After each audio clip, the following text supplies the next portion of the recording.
आज के इस छोटे से वीडियो में हम बात करने वाले हैं सेट्स, एक ऐसा चैप्टर जो बहुत ही छोटा सा चैप्टर है, लेकिन शॉर्ट यहां से 4 नंबर के क्वेश्चन आपको जेईई मेंस में पूछे जाते हैं। ठीक है, काफी सिंपल सा चैप्टर है, वैसे तो छोटा सा चैप्टर है। अगर आप लोगों ने पढ़ लिया है तो डेफिनेटली आपने इसके अंदर एक टॉपिक पढ़ा होगा जिसको बोलते हैं वेन डायग्राम। अब वेन डायग्राम के क्वेश्चन जनरली आसान आते हैं। आप बोलोगे सर इसमें कौन सी बड़ी बात है, वेन डायग्राम कुछ लोगों को चाय पसंद है, कुछ लोगों को कॉफी पसंद है, कुछ लोगों को दोनों पसंद है।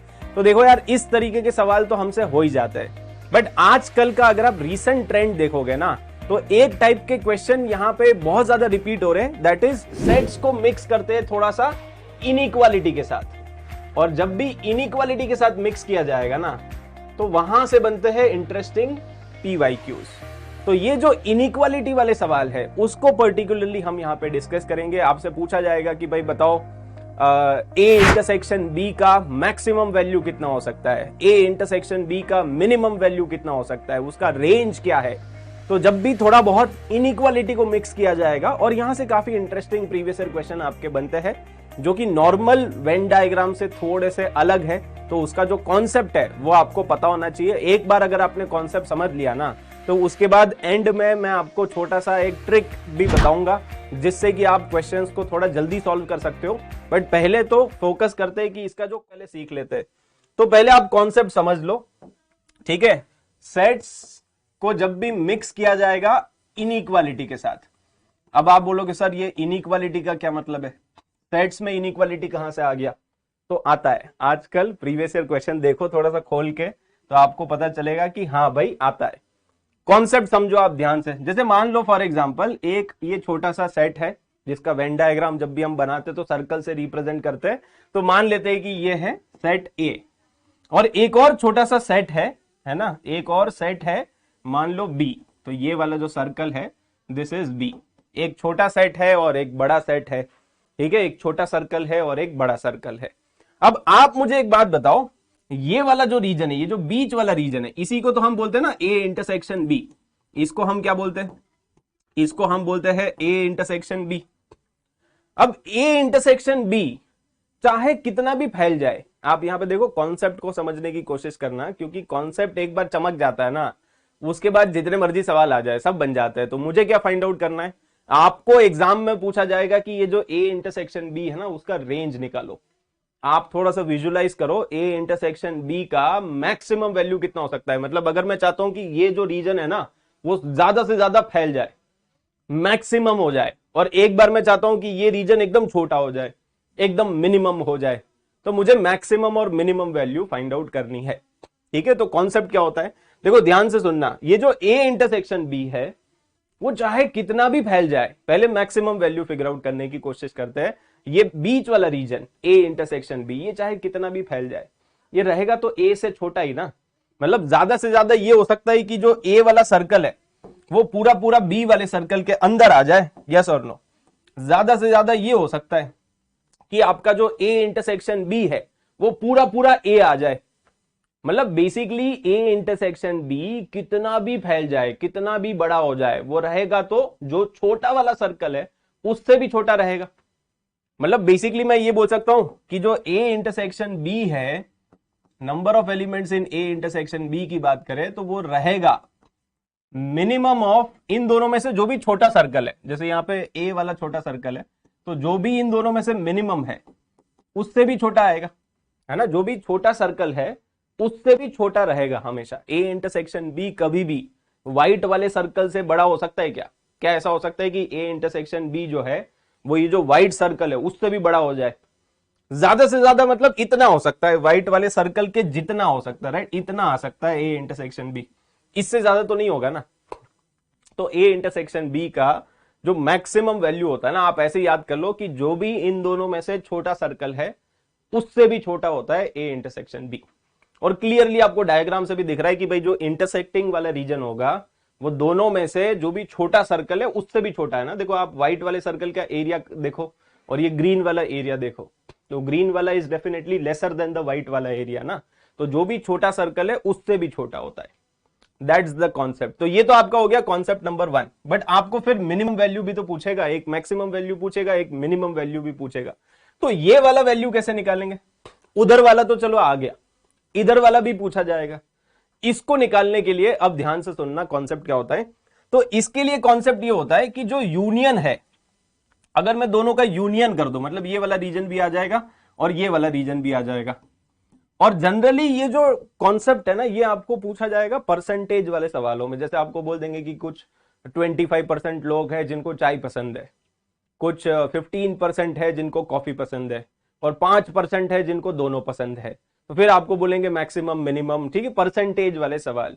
तो आप हमेशा ध्यान रखना कि जो यूनियन है, इसमें कॉन्सेप्ट क्या लगेगा, दूसरा कॉन्सेप्ट यह है कि जो यूनियन है उसका मैक्सिमम परसेंटेज 100 हो सकता है। भाई आपने जो भी सर्वे किया है ना, तो 100% मैक्सिमम परसेंटेज क्या होता है, 100%।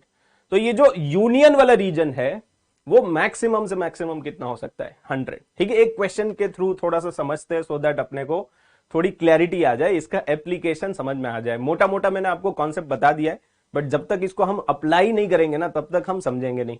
जैसे फॉर एग्जाम्पल ये एक one of the previous year question है, इसको करने की कोशिश करते हैं। ठीक है, देखो यहाँ पे क्या पूछा है, आपको पूछा है, एक सर्वे है, it shows that 73% persons working in an office they like coffee. अच्छा, तो 73% ऐसे लोग हैं जिनको कॉफी पसंद है। आप चाहो तो इसको नोट डाउन कर सकते हो, 73% कॉफी वाले लोग हैं। हालांकि हम तो चाय वाले हैं, तो ये 65% का पार्ट है।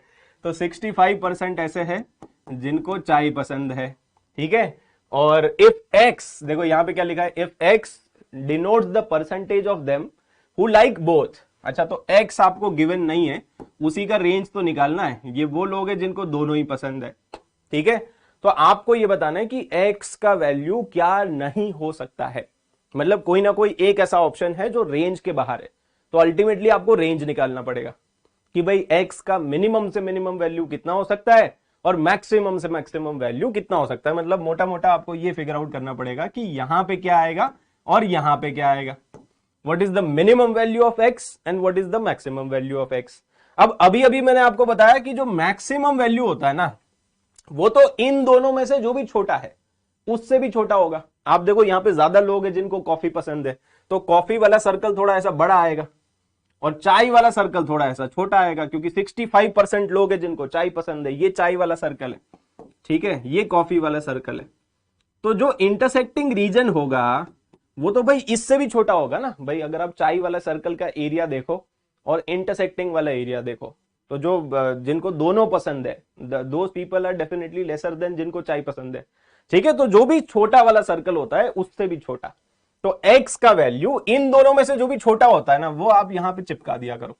मैक्सिमम से मैक्सिमम x का वैल्यू 65 हो सकता है। और अब ये वाला वैल्यू कैसे फिगर आउट करेंगे, तो इसके लिए मैंने आपको सिखाया कि यूनियन निकाल दो। यूनियन कैसे निकालते हैं, यूनियन ऐसे निकालते हैं ना, number of elements in A plus number of elements in B minus number of elements in A intersection B, और इसको लेस देन इक्वल टू 100%। भाई 100% से ज्यादा तो नहीं हो जाएगा ना, अगर सारे लोगों को मिला दोगे, सबको इधर बुला लोगे, तो 100% से तो ज्यादा नहीं होगा ना। मैक्सिमम परसेंटेज कितना होता है, 100%। हो सकता है सबको पसंद आ जाए। ठीक है, तो नंबर ऑफ एलिमेंट्स इन ए कितने, 73% लोग हैं जिनको कॉफी पसंद है, 65% लोग हैं जिनको ये, और ये दोनों वाले लेस देन इक्वल टू 100। तो यहां से आपको x का मिनिमम वैल्यू मिल जाएगा। कितना आएगा, ये 138 आ रहा है, माइनस x आ रहा है। ठीक है, तो यहां से आप देखो x उधर जाएगा और 138 माइनस 100 38 आ जाएगा यहाँ पे। ठीक है, सो दिस इज 38। तो जो x का वैल्यू है वो डेफिनेटली 38 और 65 के बीच में ही रहना चाहिए। मतलब मिनिमम 38% लोगों को दोनों पसंद हो सकता है और मैक्सिमम 65। ऐसा नहीं हो सकता है कि 65 से ज्यादा परसेंटेज है जिनको दोनों पसंद है, और ऐसा भी नहीं हो सकता है कि 38 से कम परसेंटेज है जिनको चाय और कॉफी दोनों पसंद है। ठीक है, तो इसका आंसर क्या आएगा, x कैनॉट बी। आपको पूछा था कि x का वैल्यू क्या नहीं हो सकता, 36 नहीं हो सकता, क्योंकि 36 जो है वो हमारे रेंज के बाहर है। 36 कैसे हो जाएगा, x का वैल्यू 36 नहीं हो सकता है। तो ऐसे क्वेश्चन काफी आते हैं। ठीक है, एक और सवाल करते हैं सो दैट अच्छे से थोड़ी प्रैक्टिस हो जाए। और अब थोड़ा ना शॉर्टकट से करो, क्योंकि अब कॉन्सेप्ट तो समझ में आ ही गया है। ठीक है, तो अब ज्यादा लोड नहीं लेना है, और ऐसे क्वेश्चन आएंगे तो देखते ही करना है। तो जब भी आप प्रीवियस ईयर क्वेश्चन करते हो तो ऐसी आदत डालो कि आपको ना पैटर्न्स दिखने चाहिए। एक आधा सवाल करके कोई फायदा नहीं है, क्योंकि हो सकता है वो सवाल आएगा ही नहीं। जहां पे पैटर्न होता है ना, वो वहां से आपके नंबर बनेंगे क्योंकि वैसे सवाल आएंगे तभी तो नंबर बनेंगे। और ऐसे सवाल आ रहे, हर साल आ रहे, ऐसे बहुत सारे, ये भी PYQ है, ये सब PYQ है, ठीक है। 63% लोग हैं जो न्यूज़पेपर ए पढ़ते हैं, 76% लोग हैं जो न्यूज़पेपर बी पढ़ते हैं, X% जो दोनों पढ़ते हैं। तो आपको बताना है पॉसिबल वैल्यू ऑफ X। पिछले क्वेश्चन में था कि नॉट पॉसिबल क्या है, अब की बार है कि पॉसिबल क्या है। तो कोई एक ऑप्शन होगा जो रेंज में लाई कर रहा होगा, ठीक है। पिछली बार एक ऑप्शन था जो रेंज के बाहर था, अब देखते हैं यहाँ पे पॉसिबल वैल्यू पूछा है, मतलब अल्टीमेटली तो आपको रेंज ही निकालना है, ये और ये। तो इधर तो क्या आ जाएगा, देखो एक 76 है और एक 63 है, तो छोटा कौन है, 63 छोटा है, तो ये वाला तो वैसे ही आ गया। और यहां पे आप यूनियन निकाल दो, तो यूनियन कैसे निकालेंगे, 76 plus 63 minus X less than equal to 100 direct, ठीक है। तो ये कितना आ जाएगा, ये आ जाएगा 139 और माइनस 100 और x को उधर शिफ्ट कर देना, तो x greater than equal to 39 आ गया, तो यहाँ पे 39 आ जाएगा। तो पॉसिबल वैल्यू कौन सा है, पॉसिबल वैल्यू 55 है। देखो 65 रेंज के बाहर है, 37 रेंज के बाहर है, 29 ये भी रेंज के बाहर है, समझ गया ना। तो मेरे ख्याल से ये जो इंटरेस्टिंग पैटर्न वाले सवाल है ये आपने अच्छे से डिकोड कर लिया है। एक होमवर्क क्वेश्चन है, इसको आप एक बार खुद से ट्राई करना, ठीक है। वैसे तो मतलब बड़े शॉर्टकट से आप आराम से इसको कर सकते हो, बट इसका आंसर आप कमेंट करके जरूर से बताना। और ये जो सेट्स वाले सवाल है ना, वैसे काफी छोटा सा चैप्टर होता है, तो इसीलिए बेसिक सवाल तो हमसे हो ही जाते हैं, बट ये जो इनइक्वालिटी वाले सवाल है, हो सकता है कुछ बच्चों को कॉन्सेप्ट पता भी होगा, जो पुराने स्टूडेंट्स है या जो हमारे बूस्टर बैच को फॉलो कर रहे हैं, तो वहां पे तो हम सारी चीजें कवर कर रहे हैं, ठीक है। तो डेफिनेटली आई होप कि ये कॉन्सेप्ट आपको अच्छा लगा होगा। बाकी मिलते रहेंगे, ठीक है। और भी चैप्टर्स जहां पे आपको इंटरेस्टिंग पैटर्न्स देखने हैं वो डेफिनेटली आप कमेंट करके बता देना, तो उसके ऊपर भी हम वीडियो बनाने की कोशिश करेंगे। Thank you so much, love you all, bye bye.